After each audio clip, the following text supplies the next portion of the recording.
देखिए 2 जून से हमने नांगल चौधरी से अपनी यात्रा शुरू की है, ओपीएस संकल्प यात्रा, जो कि साइकिल के ऊपर है। आप देख ही रहे हो भीषण गर्मी पड़ रही है और इस गर्मी के बीच कितना उत्साह कर्मचारियों, अधिकारियों और हमारे तमाम कर्मचारी संगठन, उसके साथ हमारी खाप पंचायतें, पंचायत समितियां, ग्राम पंचायतें, उसके तो सभी हमारे इस आंदोलन में हमारे साथ हैं।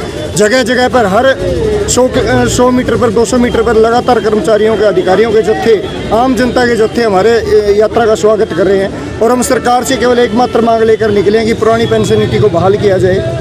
अगर पुरानी पेंशन बहाल नहीं की जाती, आपने देखा होगा कि 19 फरवरी को हमने पंचकुला में एक बड़ी रैली की थी, जहां सरकार ने तानाशाही नीति अपनाकर लाठी, डंडे और आंसू गैस के गोले हमारे ऊपर चलाने का काम किया।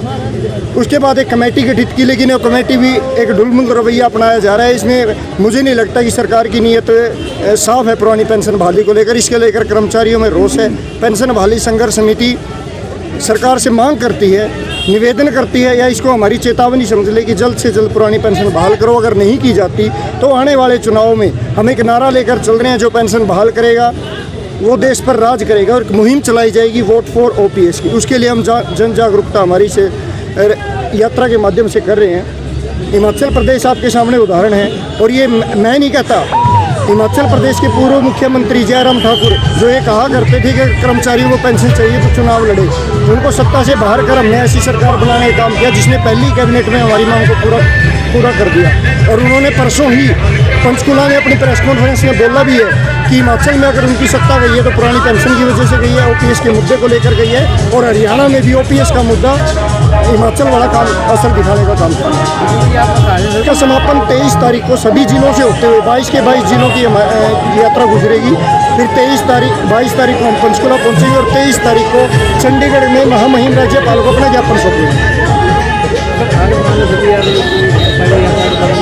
मैं स्पष्ट कर चुका हूँ, अगर मांग नहीं मांगी जाती आंदोलन हमारा ऐसे जारी रहेगा और ये बढ़ता जाएगा, घटेगा नहीं। आप देख रहे होंगे तमाम विभाग, कर्मचारी, अधिकारी, हमारी बहनें सब इस आंदोलन का हिस्सा है। और मैंने बता दिया कि आंदोलन के साथ साथ हम जन जागरूकता लेकर आ रहे हैं। पुरानी पेंशन नेताओं को 3-3, 4-4 पेंशन, लेकिन कर्मचारियों को 30 से 35 साल की सेवा के बाद एनपीएस का झुंझुना दे दिया, जो कि हमारा आर्थिक और सामाजिक शोषण दोनों तरह का कर रहे हैं। इसके खिलाफ हम सरकार के खिलाफ बिल्कुल इस बार खुले तौर पर बिगुल बजाने का काम करेंगे और सरकार को वोट की ताकत से सत्ता से बाहर करने का काम करेंगे। अरे हरियाणा के अंदर रेगुलर कर्मचारी 3 लाख हैं, जिनमें से 1,75,000 एनपीएस का कर्मचारी है। और उसके साथ जो हमारे कहीं ना कहीं बात बिल्कुल जी, मातृशक्ति अगर किसी भी आंदोलन के साथ हो जाती है तो मैं ये मानती हूँ कि वो पूर्ण रूप से सफल होता है। और मातृशक्ति जहाँ भी जा रहे हैं बढ़ चढ़ के हिस्सा ले रही है।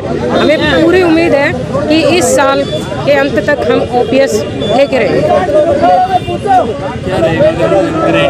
कुछ भी हो, गृहिणी है तो घर भी इसी से चल रहा है। आज तो हमें तनख्वाह मिल रही है, लेकिन बुढ़ापे के सहारे के लिए ओपीएस की बहुत ज़्यादा ज़रूरत है। और वो चाहे गृहिणी हो, चाहे कामकाजी कोई भी महिला हो, किसी भी डिपार्टमेंट में काम कर रही हो, सभी को आगे आने की ज़रूरत है। मेरा तो एक ही आह्वान है माताओं और बहनों से हाथ जोड़ के कि आप सभी हमारे साथ रहें, कुछ ना कुछ लेके रहेंगे। बाकी जो राज्य हैं उन्होंने भी ओपीएस को लागू करवा लिया है, और हम भी अगर इसी तरह से संघर्षशील रहे तो वो दिन दूर नहीं जब हरियाणा में भी ओपीएस लागू होगा। अगर महिलाओं के सम्मान की बात की जाए तो आज महिलाएं कोई भी डिपार्टमेंट हो आज रोड पे हैं। ये तो सही है सर, लेकिन इसके लिए समाज को भी एकजुट होना पड़ेगा। खाली सरकार के भरोसे हम ये बैठ जाएं कि महिलाएं जो हैं उनकी जिम्मेदारी सरकार के हाथ में, ऐसा नहीं। हमें अपने बाल बच्चों का, अपनी माताओं का, अपनी बहनों का, अपनी बेटियों का सम्मान खुद को करना पड़ेगा। हमें भी कहीं ना कहीं जागरूक होना पड़ेगा। राज्य सचिव एमपीएचई एसोसिएशन हरियाणा, जैसा कि पीबीएसएस संगठन बहुत ही 3 तारीख से हमारे 2 जून से जो चला हुआ है और जो 23 तारीख को ख़त्म करा, एमपीएचई एसोसिएशन की ओर से हम तय दिल से इसका स्वागत करते हैं और इसके साथ हैं। और प्रधानमंत्री जी और मुख्यमंत्री जी महोदय से प्रार्थना करते हैं, अनुरोध करते हैं जल्दी से जल्दी ओपीएस की बहाली की जाए, ताकि सभी कर्मचारी अपना आराम से ड्यूटी दें, संघर्ष करने की ज़रूरत नहीं होगी। कोशिश करके जन आंदोलन में जनता भी जाएंगे और कर्मचारी वर्ग आंदोलन करता रहेगा जब तक ओपीएस नहीं होगी। तो आगे आने वाले 24 का जो चुनाव है उसमें मुख्यमंत्री जी कुर्सी पर कोई और पाओगा, ये हम मुख्यमंत्री से रिक्वेस्ट करते हैं। हरियाणा प्रदेश ऑफिसर्स एसोसिएशन का प्रेसिडेंट रहा हूँ और हरियाणा स्टेट कोऑपरेटिव बैंक का जीएम रहा हूँ। अब रिटायर्ड होने के बाद हमारे को पेंशन का कुछ नहीं मिल रहा। तो हम चाहते हैं कि एक सोशल स्टेटस रखने के लिए ऑफिसर्स, कर्मचारी, अधिकारी सभी का ये pension scheme, old pension scheme लागू हो। एनपीएस के माध्यम से 2-3 हज़ार रुपये मिलते हैं, उससे कुछ नहीं होना। बुढ़ापे में ही पैसे की खास ज़रूरत होती है। और मैं तो ये कहता हूँ कि कर्मचारी जो 30-30, 40-40 साल तक सर्विस करता है, उसके बाद वो बेचारा बुढ़ापे में कहाँ किसके, आजकल ये वृद्धाश्रम के अंदर लोग इसीलिए बढ़ते जा रहे हैं कि कोई संभालने वाला नहीं है। तो बुढ़ापे की पेंशन ये ओटीएस स्कीम ज़रूर लागू करनी चाहिए। अगर नहीं करते हैं तो ये संघर्ष ऐसे ही पूरे हरियाणा में जारी रहेगा।